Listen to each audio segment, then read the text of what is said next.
دائے کربلا اسرائے کوفہ و شام، بالخصوص سکینہ بنت الحسین سلام اللہ علیہ۔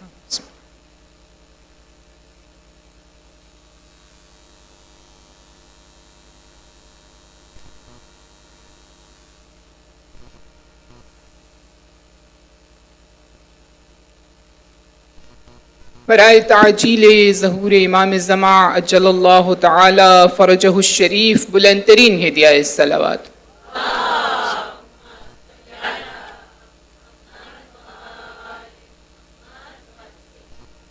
برائے آمد چہاردہ معصومین علیہم السلام بار دیگر بلند ترین ہدیہ الصلوات۔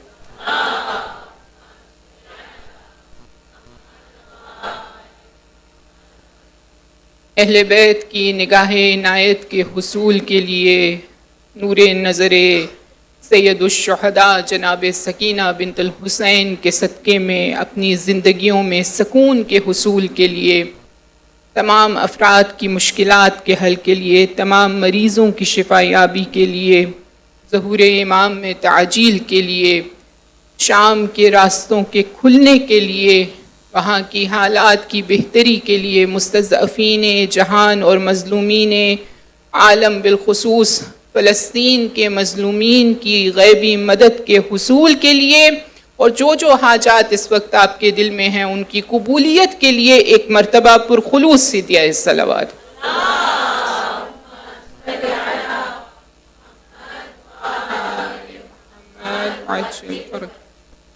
اعوذ باللہ من الشیطان الرجیم، بسم اللہ الرحمن الرحیم، الحمد للہ رب العالمین، الصلاة والسلام علی سید الانبیاء والمرسلین وافضل السفراء المقربین، العبد المعید الرسول المصدد المصطفى الامجد المحمود الاحمد بالقاسمی مصطفیٰ محمد۔ درود بھیجیں۔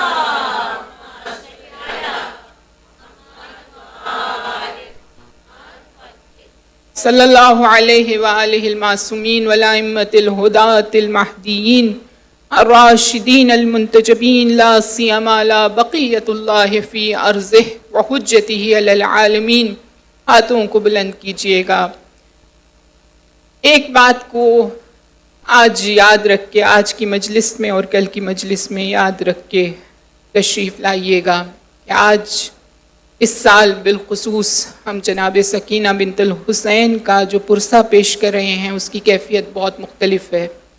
یہ شخصیت، یہ مرحومہ، یہ مظلومہ بی بی بہت سارے حالات میں، بہت سارے سالوں میں مظلومیت کا شکار رہا ان کا حرم، لیکن اس وقت جو ان کے حرم کی کیفیت ہے کہ اس مقام پر نہ تو پرسہ دینے کی اجازت ہے اور نہ ہی گریہ کرنے کی اجازت ہے۔ اس امر کو اپنے ذہن میں رکھ کر، مجھے نہیں معلوم آپ کو اور مجھے یہ درد کتنا محسوس ہوتا ہے، لیکن یہ سوچ کر کہ یوسف زہرا کے لیے یہ درد بہت بڑا درد ہے، بہت بڑا درد ہے۔ ان حالات کی بہتری شاید ٹیمپرری مختلف طریقوں سے ممکن ہو، لیکن اس کا جو فائنل اور الٹیمیٹ سلوشن ہے وہ امام مہدی کا ظہور ہے۔ دل کی گہرائیوں سے آج اپنی ساری حاجات کو پس پش رکھ کر امام کو مانگ لیجئے۔ عجل اللہم لہ الفرج، عجل اللہم لہ الفرج، عجل اللہم لہ الفرج، ورحمت اللہ علی محبیہم، ولعنت الدائمت علی اعدائہم اجمعین۔ دعا کی قبولیت کے لیے ایک مرتبہ ہدیہ الصلوات۔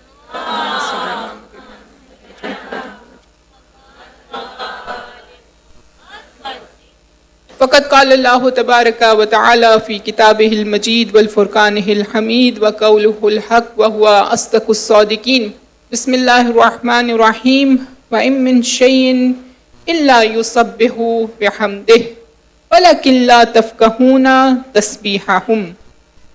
پروردگار عالم کی جو صفات ہیں، اس کے جو ایٹریبیوٹس ہیں، ان کو مختلف انداز سے قرآن حکیم فرقان مجید میں بیان کیا گیا ہے۔ آج کی مجلس میں اور انشاءاللہ کل کی مجلس میں ایک بہت ہی خوبصورت اور دلکش موضوع میں آپ کے سامنے رکھنا چاہتی ہوں۔ اللہ نے سید الشہداء کو ان میں سے کچھ صفات میں اپنی مینیفیسٹیشن عطا کی ہے، اپنا مظہر بنایا ہے۔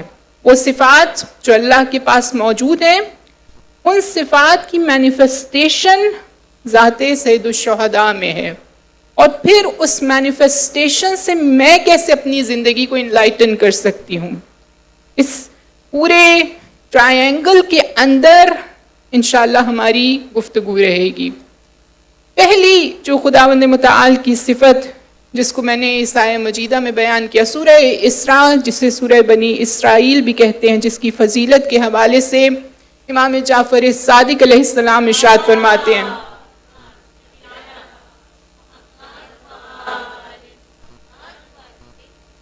من قرأ سورہ بنی اسرائیل فی کل لیلۃ الجمعہ لم یمت حتی یدرک القائم ویکون من اصحابہ۔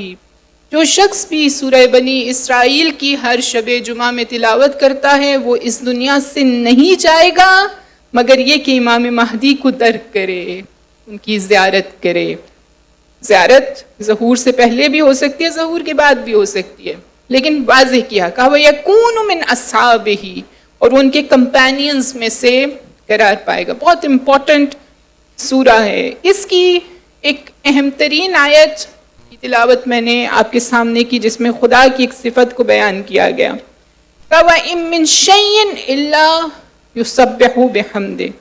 دنیا میں کوئی چیز ایسی نہیں ہے جو خدا کی حمد نہ کر رہی ہو، کوئی چیز نہیں ہے مگر یہ یسبح بحمدہ، وہ تسبیح کر رہی ہے تعریف کے ساتھ پروردگار عالم کی۔ ولیکن لا تفقہون تسبیحہم، لیکن تم اس تسبیح کو نہیں سمجھ سکتے۔ سورہ اسراء کی آیت نمبر 44 کا یہ ایک حصہ ہے۔ اس کی تفسیر کے حوالے سے امام جعفر صادق علیہ السلام کی بارگاہ میں ایک صحابی آئے اور آ کر انہوں نے سوال کیا، کہا کہ سمجھ میں نہیں آتا، جب ہم کہتے ہیں ہر چیز تسبیح کر رہی ہے تو یہ مائک بھی تسبیح کر رہا ہے، یہ ممبر بھی تسبیح کر رہا ہے، یہ فرش بھی تسبیح کر رہا ہے، یہاں پر موجود ہر چیز، مخلوقات عالم جو لیونگ تھنگز ہیں اور نان لیونگ تھنگز، سب کے سب اللہ کی تسبیح کر رہے ہیں۔ اس سے کیا مراد ہے؟ تو امام نے کہا انا لا نرا ان ينقض الجدار وهو تسبیحها، میں نے کبھی کسی دیوار یا کسی وال کے گرنے کی آواز کو نہیں سنا مگر یہ کہ وہ ساؤنڈ اصل میں اللہ کی تسبیح ہوتی ہے، یعنی ہر مخلوقات عالم مختلف انداز میں تسبیح کر رہی ہے۔ ایک اور روایت امام جعفر صادق علیہ السلام سے ملتی ہے کہ آپ ارشاد فرماتے ہیں کہ کوئی بھی پرندہ یا کوئی بھی اینیمل، کوئی بھی برڈ یا کوئی بھی اینیمل سیاد یا جو ہنٹ ان کو کر رہا ہوتا ہے ان سے ہنٹ نہیں ہو سکتا مگر الا بتضییع تسبیح، مگر یہ کہ وہ تسبیح الہی کو ضائع کر دے۔ یہاں سے ایک بات سمجھ میں آتی ہے، بہت امپورٹنٹ میسج ہے، کہ اگر ایک پرندہ، ایک اینیمل اپنی تسبیح کو ضائع کر دیتا ہے، اس کو اللہ نے مخلوق بنایا ہے، کریچر بنایا ہے، اللہ نے اس کو اشرف البیسٹ آف دی کریچرز نہیں بنایا ہے، اللہ نے اس کو مخلوق بنایا ہے، اشرف المخلوقات نہیں بنایا ہے، لیکن اگر وہ بھی اللہ کا ذکر کرنا چھوڑ دے تو یقیناً وہ ہنٹ ہو جاتا ہے، اس کے لیے مشکلات کے دروازے، پریشانیوں کے دروازے کھل جاتے ہیں۔ تو وہ انسان کے جسے اللہ نے خلق کیا ہے اور کہا یہ اشرف المخلوقات ہے، یہ بہترین ہے، یہ بیسٹ آف دا بیسٹ ہے، اگر وہ اللہ سے غافل ہو جائے تو یقیناً اس کے لیے مصیبتوں اور مشکلات کے دروازے کھلیں گے ہی۔ اس لیے جب بھی آپ پر کوئی مصیبت آتی ہے، ہم پر کوئی مصیبت آتی ہے، تو سب سے پہلے جو چیز انسان کو سوچنی چاہیے وہ یہ کہ شاید میرے سے زندگی میں کوئی ایسی غلطی ہوئی ہے۔ مسئلہ یہ ہے کہ جب کسی پر مشکل آتی ہے تو ہم سوچ رہے ہیں کہ شاید اس سے کوئی غلطی ہوئی ہے، جب مجھ پر کوئی مشکل آتی ہے تو میں کہتی ہوں میرے اوپر آزمائش آئی ہے اور اللہ مومنین کے امتحان لیتا ہے، حالانکہ ہمیں اپوزٹ دیکھنا ہے۔ اگر میرے اوپر کوئی مشکل آئی ہے تو مجھے سب سے پہلے انالیسس کرنا ہے کہ شاید میرے سے کوئی ایسی غلطی ہوئی ہے کہ جس کو مجھے درست کرنے کی ضرورت ہے۔ بس یہاں پر ایک اور خوبصورت روایت امام محمد باقر علیہ السلام کے حوالے سے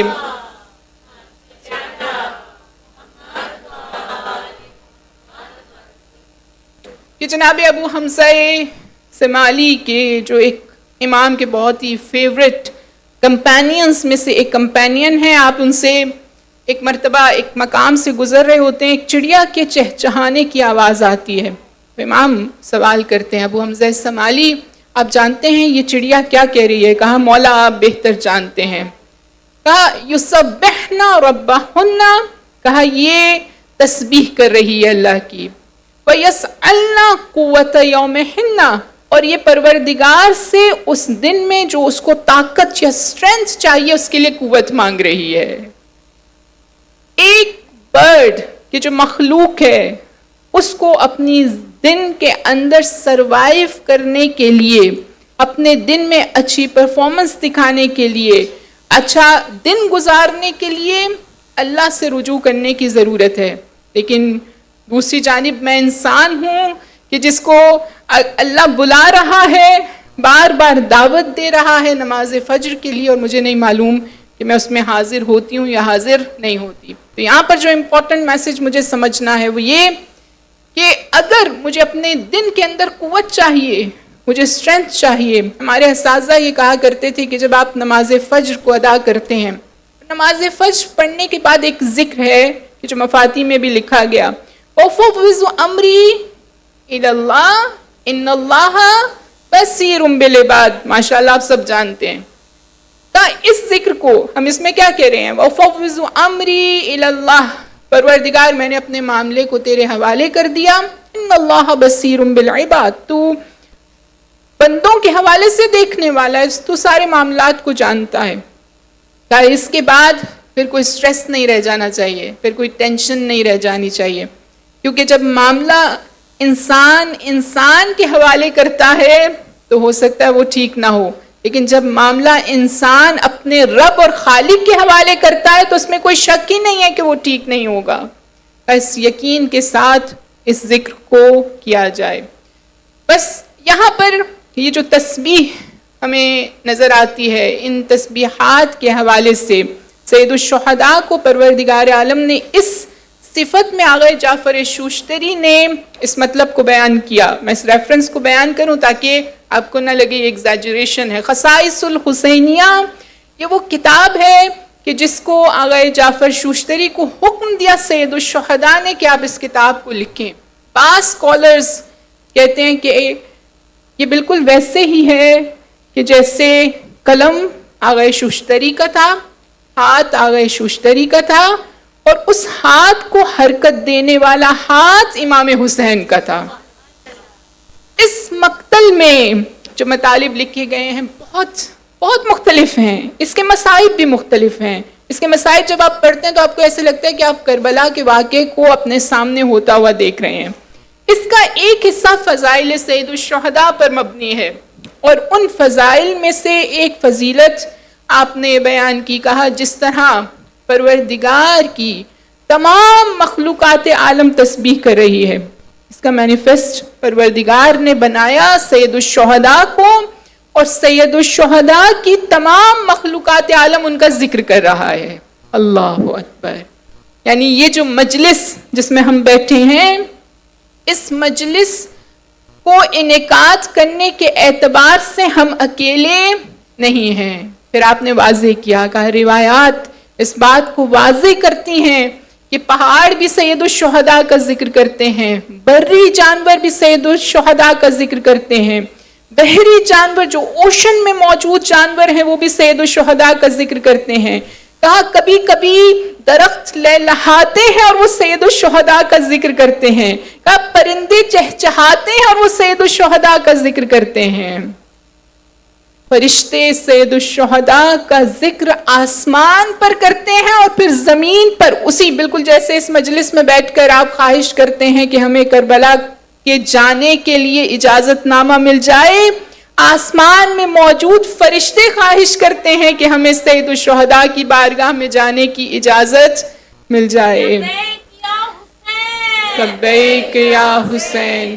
بس اس تسبیح کو اگر ہم اپنے ذہن میں رکھیں کہ جو تمام مخلوقات عالم کر رہی ہیں اس کے پیچھے ظاہر ہے سید الشہداء کی وہ قربانیاں ہیں کہ جن قربانیوں کی وجہ سے پروردگار نے اپنے اس جمالی صفت کے اندر سید الشہداء کو ایک حصہ عطا کیا ہے۔ اب یہاں پر جو چیز مجھے سمجھنی ہے وہ یہ کہ سید الشہداء جن کی مجلس میں ہم بارہا آتے ہیں، بار بار آتے ہیں، سید الشہداء کے قلبی دشمن تھے، آج بھی دشمن ہیں، جیسے دوست ہیں ویسے دشمن ہیں، لیکن اگر مومنین کے دلوں میں سید الشہداء کی محبت موجود ہے اور یہ محبت خدا نے اپنے اذن اور اپنی حکم سے ڈالی ہے، مجھے یہ دیکھنا ہے کہ کیا سید الشہداء کے عزادار کی حیثیت سے میرے اندر وہ صفات موجود ہیں کہ نہ صرف انسان مجھ سے محبت کریں بلکہ مخلوقات عالم بھی مجھ سے محبت کریں۔ یہ حقیقت ہے۔ آپ کسی مقام پر، روایات کہتی ہیں، آپ جس مقام پر سجدہ کرتے ہیں وہ مقام آپ کے حق میں گواہی دے گا کہ اس نے اس مقام پر سجدہ کیا ہے، اس نے اس مقام پر ذکر کیا ہے، اس نے اس مقام پر کسی کی مدد کی ہے، اس نے اس مقام کو صاف رکھنے میں یا اچھا رکھنے میں کوئی کردار ادا کیا ہے۔ تو یہ تمام مقامات مخلوقات کی جانب تو ہم اشرف المخلوقات اور لیونگ تھنگس کے بارے میں تو ہم بعد میں بات کریں گے، لیکن جو مخلوقات عالم ہیں، جو نان لیونگ تھنگس ہیں، وہ بھی اگر میرا ذکر کرتے ہیں اچھے انداز سے تو اس کا مطلب یہ ہے کہ میرے اندر میں نے کچھ حاصل کیا ہے اس مجلس سے، مجھے کچھ ملا ہے اس مجلس سے۔ بس اس کو مزید حاصل کرنے کے لیے میں ذکر کرنا چاہوں گی ایک تسبیح کا۔ دیکھیے، ہم جب تسبیح کی بات کرتے ہیں تو ہمارے ذہن میں صرف ایک تسبیح آتی ہے جو کہ پڑھی جاتی ہے، لیکن میں اس کو واضح کر دوں، تسبیح کا مطلب اس سے کہیں زیادہ بڑا ہے۔ تسبیح کا مطلب یہ ہے کہ میرا دل بھی ذکر کر رہا ہو، صرف میری زبان ذکر نہ کر رہی ہو۔ تسبیح ایک ہوتی ہے جو انسان زبان قال سے، میں یہ مشکل ٹرم ہے اس کو میں ایکسپلین کروں گی، زبان قال سے تسبیح کرتا ہے اور ایک زبان حال سے تسبیح کرتا ہے۔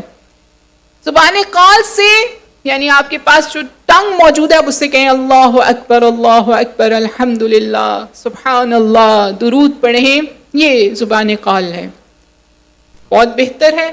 لیکن اگر زبان قال تو تسبیح کر رہا ہے لیکن زبان حال تسبیح نہیں کر رہا، زبان حال یعنی میرے ایکشنز، وہ جو میں کہہ رہی ہوں اس کو پروف کریں۔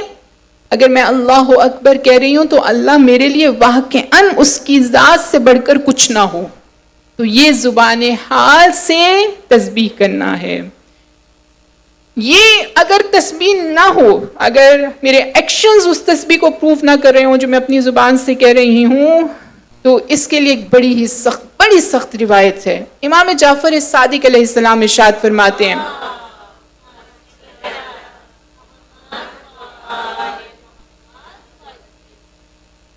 کہ اگر کوئی شخص اپنی زبان سے کہتا ہے اللہ اکبر، یعنی اللہ میرے لیے سب سے بڑھ کر ہے، لیکن اپنے عمل سے دوسرے افراد کو اللہ سے بڑا سمجھتا ہے، ٹھیک ہے، ہم کہیں گے نہیں ایسا نہیں ہے، لیکن اصل میں ایسا ہوتا ہے۔ ہم بہت سے مقامات پر کسی کو خوش کرنے کے لیے بہت ساری چیزوں کو جو اللہ کے احکامات کے خلاف ہیں پس پش رکھ دیتے ہیں، اس کی کمانڈز کو پیچھے رکھ کر کسی انسان کی کمانڈ پر عمل کرنے لگ جاتے ہیں۔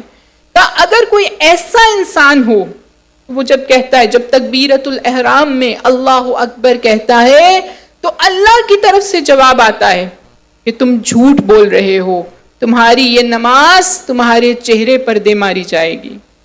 مجھے سوچنا ہے کہ یہ تسبیح جو میں کر رہی ہوں، یہ تسبیح کیا واقعاً زبان حال کے ساتھ بھی میں پروف کر رہی ہوں یا نہیں کر رہی۔ ایک آپ کے دلوں کو زندہ کرنے کے لیے ایک تسبیح کہ جس کو ہم بہت معتبر اور اوتھینٹک ترین تسبیح ہے، جس کے بارے میں جتنی بھی روایات پڑھوں کم ہے، وہ تسبیح حضرت فاطمۃ الزہرا ہے۔ اس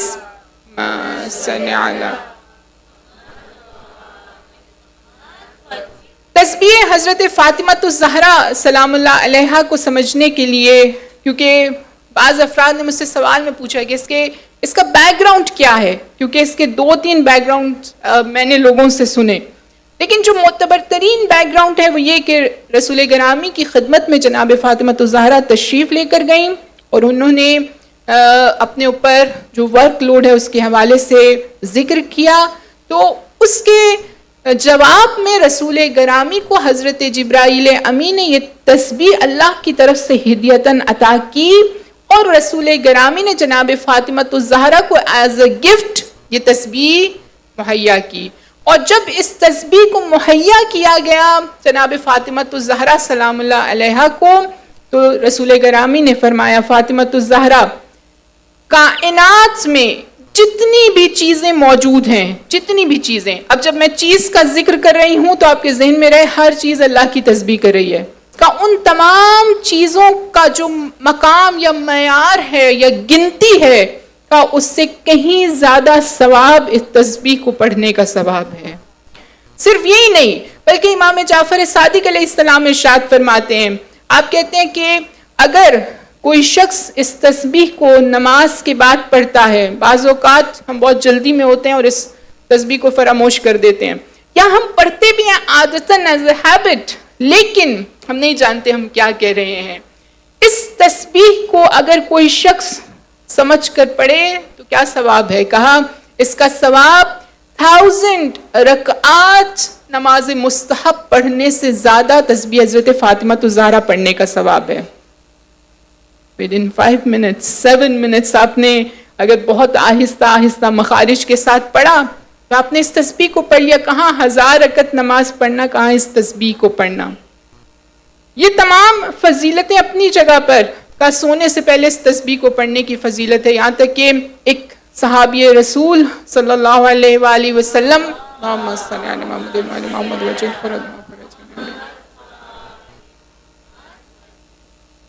بیمار تھے تو ان کو ہیئرنگ کا کوئی پرابلم تھا، ان کو سنائی نہیں دیتا تھا۔ رسول گرامی نے تاکید کی اس تسبیح کو پڑھیے، اور ان کو شفا ملی اور وہ مکمل طور پر کیور ہو سکے، یعنی اس کے اندر شفا کا عنصر بھی موجود ہے۔ میں آپ کے سامنے اس تسبیح کی کچھ درایت کو رکھنا چاہتی ہوں روایات کے ذریعے سے، جو میں کہہ رہی ہوں ہر روز ایز اے ہیبٹ مجھے سمجھنا ہے کہ وہ ہے کیا۔ اللہ اکبر سے ہم اس تسبیح کا جب آغاز کرتے ہیں، اس کو 34 ٹائمز پڑھتے ہیں، اس اللہ اکبر کا مطلب کیا ہے؟ آئیے بارگاہ امام جعفر صادق علیہ السلام سے پوچھتے ہیں کہ اس اللہ اکبر کا کیا مطلب ہے۔ جمی بن عمیر کہ جو امام کے اصحاب میں سے ایک صحابی ہیں، امام کی بارگاہ میں تشریف فرما ہے، امام سے سوال کیا، کہا بتائیے آپ اللہ اکبر کا کیا ٹرانسلیشن کرتے ہیں؟ آپ نے فرمایا کہ اللہ سب سے بڑا ہے، اللہ از the greatest۔ ہمیں بھی یہ بتایا جاتا ہے، بچوں کو بھی ہم یہ سکھاتے ہیں۔ تو امام مسکرائے، امام نے کہا اس کا یہ مطلب ہرگز نہیں ہے۔ کہا اگر آپ نے کہا کہ اللہ از the greatest یعنی اللہ سب سے بڑا ہے، means you are comparing Allah subhanahu wa ta'ala with the other objects، اور اللہ کا comparison آپ نہیں کر سکتے کسی بھی چیز کے ساتھ، کیونکہ اللہ کی ذات یقیناً وہ فلسفے کی بحث میں واجب الوجود ہے، اس کا کسی سے کمپیریزن نہیں کیا جا سکتا۔ کہا مولا بتائیے اس کا کیا مطلب ہے؟ کہا اس کا مطلب ہے اللہ اکبر و ان یوسف، اللہ اس سے بڑا ہے کہ اس کی تعریف بیان کی جا سکے، اس تعریف کو، اس کی پریس کا حق ادا کرنا ممکن ہی نہیں ہے۔ اے برترس خیال و قیاس و گمان و وہم زِ ہرچ گفتیم و خواندیم و شنیدیم، اے وہ کہ جو برتر ہے میرے خیال سے، وہ جو میں امیجنیشن کرتی ہوں، گمان کرتی ہوں، فکر کرتی ہوں، جو کچھ کہا گیا، جو کچھ لکھا گیا، زِ ہرچ گفتیم و خواندیم و شنیدیم، جو کچھ میں نے سنا، اس سب سے بزرگ تیری ذات ہے۔ مجلس تمام گشت و بے پایان رسید عمر، ما ہم چنان در اول وصف تو ماندیم، مجلس ختم ہو گئی اور میری زندگی ختم ہو گئی، لیکن پروردگار ابھی تک مجھے تیری ایک صفت بھی پوری طرح سمجھ نہیں آئی۔ یہ اللہ اکبر کا مطلب ہے۔ جب یہ سمجھ کر ہم اللہ اکبر کہیں گے تو پھر کسی کے سامنے جھکتے ہوئے ہم سوچیں گے کہ نہیں، کسی اور کے سامنے نہیں جھکا جا سکتا۔ الحمدللہ کا کیا مفہوم ہے؟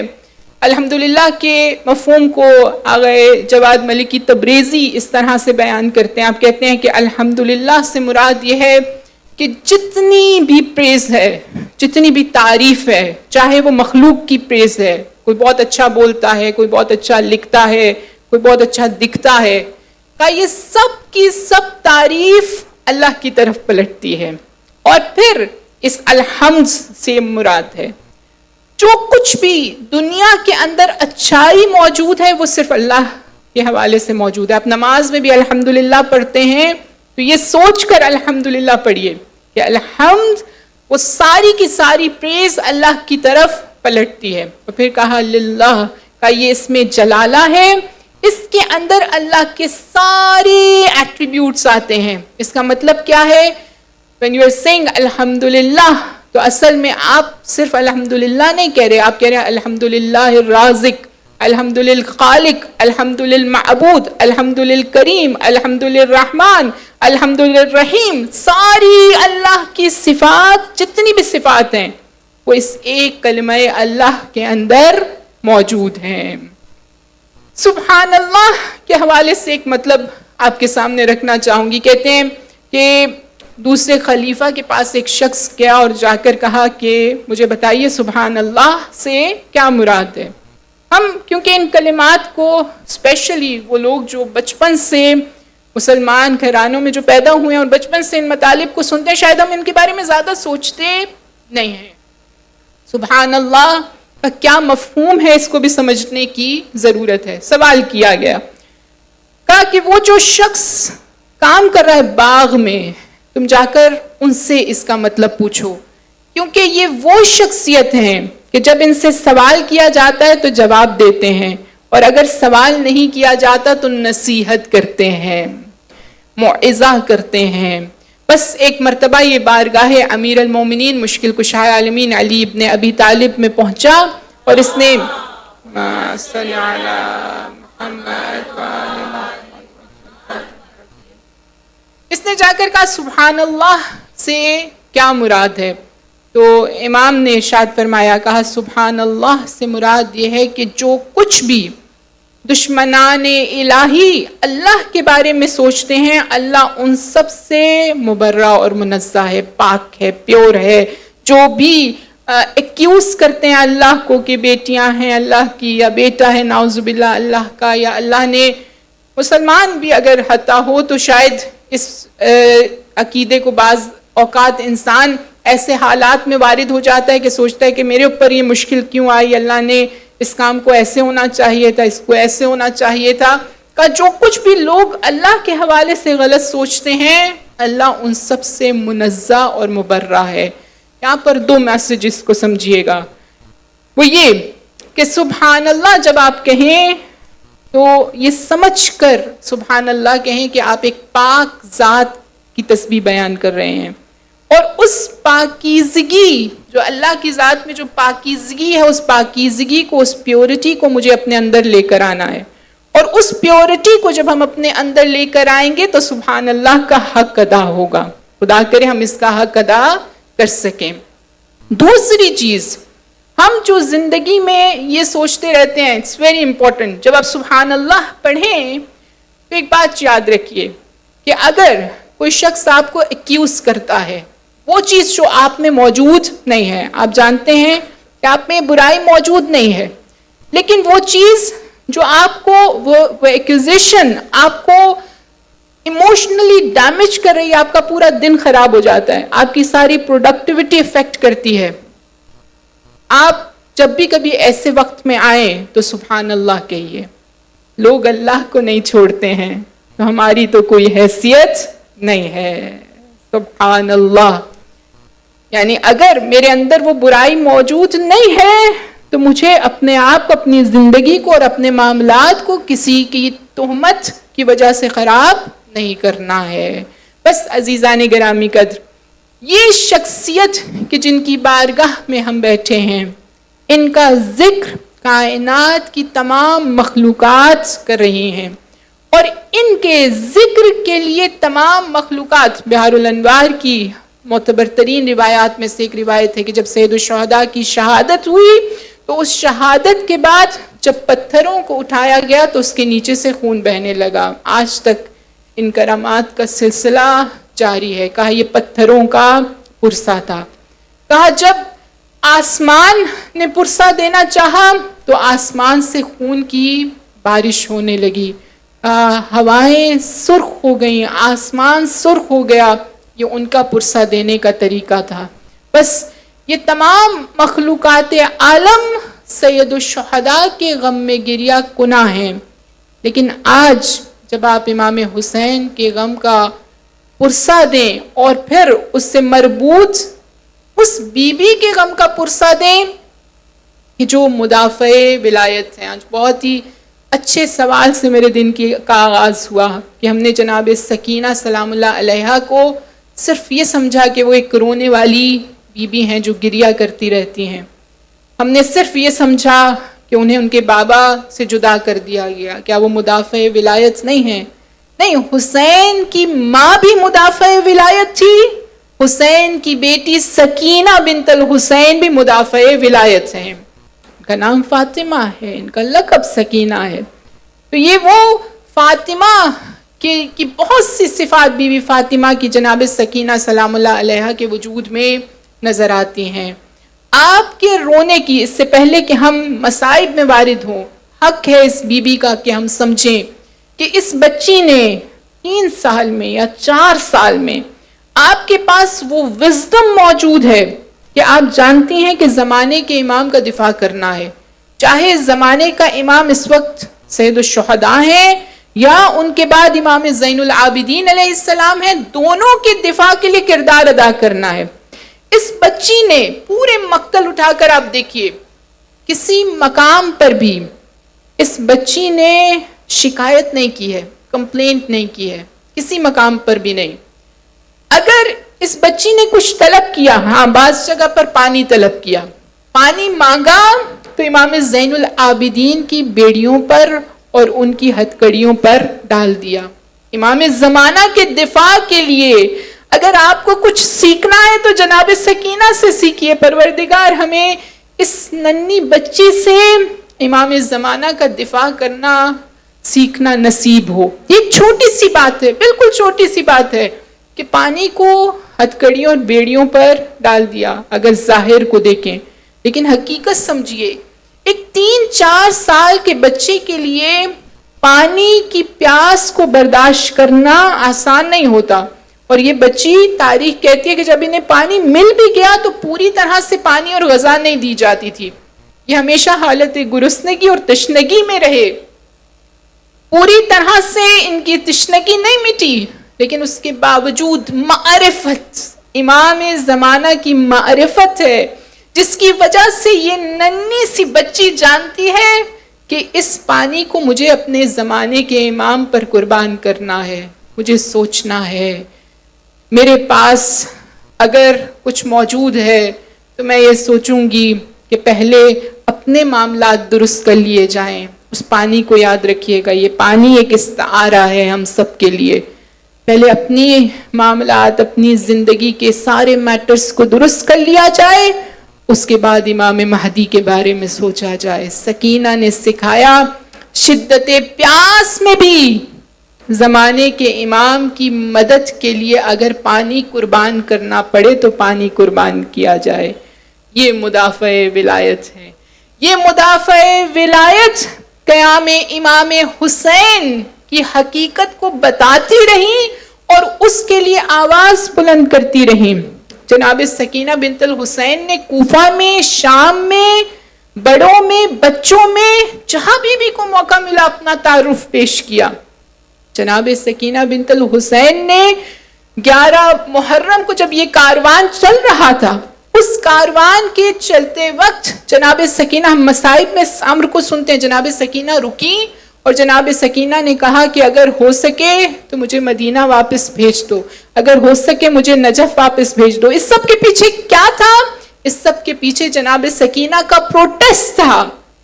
یہ سید الشہداء کا بدن ہے اور اس بدن کو کفن نہیں پہنایا گیا ہے, میں اس کو ایسے چھوڑ کر نہیں جا سکتی. امام کی اہمیت کو سمجھنا جناب سکینہ کی زندگی کا ایک اہم عنصر ہے. اس ننھی سی بچی کو اگر موقع ملا کچھ مانگنے کا تو اس بی بی نے چادر کو مانگا. کیوں مانگا؟ تاکہ یہ بی بی یہ بتا سکیں کہ ہمارے قیام کا مقصد اپنا نام بلند کرنا نہیں ہے، ہمارا نام تو خدا خود ہی بلند کر دے گا. ہمارے قیام کا مقصد اسلام کے تمام قوانین کی حفاظت ہے، اور مجھے اپنے پیاسے لبوں سے زیادہ اپنے سر پر چادر کے موجود نہ ہونے کا دکھ ہے.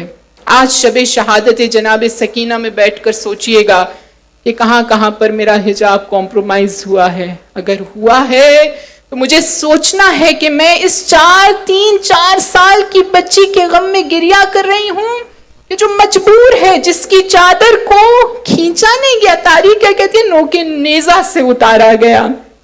اس بچی کا سر زخمی ہوا، لیکن اس کے باوجود اس مجبوری کی حالت میں بھی یہ بی بی جناب زینب سے پوچھتی ہیں، پھوپھی اماں کیا کوئی چادر کا ٹکڑا مل سکتا ہے؟ یہ کیا ہے؟ یہ احتجاج ہے جو بی بی اس کو رجسٹر کروا رہی ہیں اور مجھے بتا رہی ہیں کہ اگر سید الشہداء کی بارگاہ میں آؤ یا جناب سکینہ کی مجلس میں آؤ تو یہ سوچ کر آؤ کہ یہ سکینہ ایک ویژن رکھتی ہیں، یہ مدافع ولایت ہے. مجھے اپنے اسلام کو درست کرنے کے لیے جناب سکینہ سلام اللہ علیہا سے گائیڈنس لینی ہے. بس عزیزان گرامی قدر، میں نے آپ سے ابتدا میں کہا آج کی مجلس اور اس سال جناب سکینہ کی مجلس کا درد کچھ اور ہے، غم کچھ اور ہے.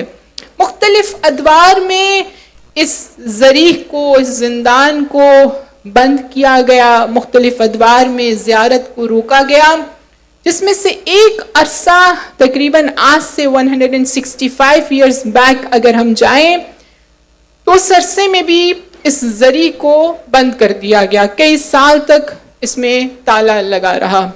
کہتے ہیں اسی عرصے کے اندر ایک شخصیت کہ جن کا نام سید ابراہیم دمشقی ہے، جن کو اللہ نے 3 بیٹیاں عطا کی، اور سید ابراہیم دمشقی بہت ہی بامعرفت شخصیت، بہت ہی اپنے وقت کے بہترین سکولر، لیکن ان حالات کے اندر آپ کے لیے ممکن نہیں تھا کہ آپ اٹھ کر قیام کریں. کیف آپ کی ایک بیٹی نے عالم خواب میں جناب سکینہ سلام اللہ علیہا کو دیکھا. لیکن جیسے ہی خواب میں جناب سکینہ کو دیکھا تو جناب سکینہ نے کہا کہ میری قبر کے اندر پانی آ گیا ہے، اپنے بابا سے کہیے کہ میری قبر کی تعمیر نو کے لیے بادشاہ سے بات کریں. دوسرے روز دوسری بیٹی نے خواب دیکھا. بیٹیاں خواب دیکھتی ہیں، بابا کو بتاتی ہیں. تیسرے روز تیسری بیٹی نے دیکھا. چوتھے روز خود سید ابراہیم دمشقی نے خواب دیکھا، اور سید ابراہیم دمشقی نے جب یہ خواب دیکھا تو بی بی نے، بعض روایات کہتی ہیں کہ عطاف سے بی بی نے کہا کہ آپ میری قبر کی تعمیر نو کے لیے کیوں قیام نہیں کرتے ہیں؟ بس اب سید ابراہیم دمشقی اٹھے، یہ شخصیت جو اس وقت میں اپنے لیے کسی سے کچھ انہوں نے نہیں مانگا. کہتے ہیں یہ پہنچے دربار میں اور جا کر کہا کہ آج تک میں نے تم سے کچھ اپنے لیے طلب نہیں کیا ہے، لیکن آج میری بیوی کی قبر تعمیر نو مانگتی ہے، اور میں نے یہ خواب دیکھا ہے، مجھے صرف اس کو کھولنے کی اور اس کی تعمیر نو کی اجازت دے دو. کہتے ہیں یہ تمام افراد وہاں پر پہنچے، غسل کر کے سید ابراہیم دمشقی تیار ہوئے، آمادہ ہوئے. عجیب کیفیت ہے. کہتے جب وہاں پر پہنچے اور اس کے دروازے کو کھولنے کی سپاہیوں نے کوشش کی، نہیں کھل سکا. ابراہیم دمشقی نے اس کے دروازے کو کھولا اور اندر وارد ہوئے. خدا وہ وقت جلد لائے کہ جب ہم بھی دوبارہ اس حرم کو آباد اور آزاد دیکھ سکیں. بس ابراہیم دمشقی اندر وارد ہوئے. مجھے نہیں معلوم جب آپ اندر وارد ہو رہے تھے تو کون کون سے مناظر آپ کو یاد آ رہے ہوں گے. ان بچوں کا اس زندان میں تڑپتے رہنا، یا اس زندان میں موجود چھت کا نہ ہونا، یا وہ منظر کہ جب یہ بچے صبح کے وقت میں جب تیز تپش ہوتی تھی سورج کی، ان کے بدن جھلس جاتے تھے، یا رات کی سردی میں بچے اپنی ماؤں سے لپٹ جاتے تھے. مجھے نہیں معلوم کیا کیا منظر یاد آ رہے ہوں گے. مجھے نہیں معلوم ابراہیم دمشقی کو کیا کیا مناظر یاد آئے ہوں گے. شاید یہ منظر یاد آیا ہو کہ جب ایک ہاتھوں میں ہتھکڑیاں لیے امام کو پتا چلا ہوگا کہ اب میرا امتحان یہ ہے کہ زندان میں مجھے اس کو سلانا ہے کہ جو اپنے بابا کے سینے پر سوتی تھی. بس ایک مرتبہ ابراہیم دمشقی قدم بڑھاتے بڑھاتے جناب سکینہ کی قبر مطہر پر پہنچے. اب جب قبر مطہر پر پہنچے اور قبر کو کھولا گیا, نبش قبر کی گئی, تو اپنی بیٹی سے کہا جا کر بدن کو دیکھیے. کہتے ہیں پہلی بیٹی نے جب قبر کو دیکھا اور قبر کے اندر کے مناظر کو دیکھا تو چیخنے لگی. دوسری بیٹی کو بھیجا, دوسری بیٹی چیخنے لگی. تیسری بیٹی کو بھیجا, تیسری بیٹی چیخنے لگی. اب ایک ایک سے پوچھتے جاتے تم کیوں چیخ رہی ہو, آخر تمہارے گریے کی کیا وجہ ہے. کہا بابا جان یہ جو پھول جیسی بچی اس قبر میں موجود ہے, ان کے چہرے پر موجود رخساروں کا رنگ بدل چکا ہے. ایک بچی نے کہا ان کے گلے میں رسن کا نشان موجود ہے. ایک بچی نے تڑپ کر کہا بابا اس بچی کو کفن جو دیا گیا وہ خود ان کا کرتا ہے. بابا وہ کرتا کیوں جلا ہوا ہے, بابا وہ کرتا بدن سے کیوں چپٹا ہوا ہے. مجھے نہیں معلوم ابراہیم دمشقی نے کیسے جوابات دیے ہوں گے. نہ جانے ان کو وہ منظر یاد آیا ہو کہ جب یہ ننھی سی بچی شام غریبہ میں جلے ہوئے کرتے کے ساتھ دوڑتی جاتی تھی اور کہتی جاتی تھی بابا جان آپ تو یتیموں سے بہت پیار کرتے ہیں, بابا یہ آپ کے نانا کی امت مجھے یتیمی کا کیسا پرسہ دے رہی ہے. حمید ابن مسلم کہتا ہے میں اس بچی کے پیچھے دوڑتا گیا, میں نے چاہا کہ کرتے پر موجود آگ کو بجھا دیا جائے. اس بچی نے کہا مجھے ہاتھ نہ لگانا, میں سیدہ ہوں مجھے ہاتھ نہ لگانا. کہا میں صرف آگ بجھانا چاہتا ہوں. بس ایک مرتبہ جناب ابراہیم دمشقی نے نہ جانے ان کو وہ منظر یاد آیا ہوگا کہ جب یہ ننھی سی بچی روتی تھی تو تازیانے برسائے جاتے تھے, چہرے پر تماچے لگائے جاتے تھے. میرا سلام ہو اس حسین پر جس کی ماں کے چہرے کا رنگ بھی وقت شہادت بدل چکا تھا اور اس کی بیٹی سکینہ کے چہرے کا رنگ بھی تماچے کھا کھا کر بدل چکا تھا. بس ایک مطلب کو سمجھ کر گریا کیجئے گا. نہ جانے آپ کو وہ منظر یاد آیا ہوگا کہ جب شام غریبہ میں اس بچی کی بالیوں کو اتارا گیا. چھوٹے بچوں کو بالیاں پہننی اور اتارنی نہیں آتی ہیں, اس لیے مقتل لکھتا ہے ایک لائن جب ان بالیوں کو اتارنے کے لیے آگے بڑھا.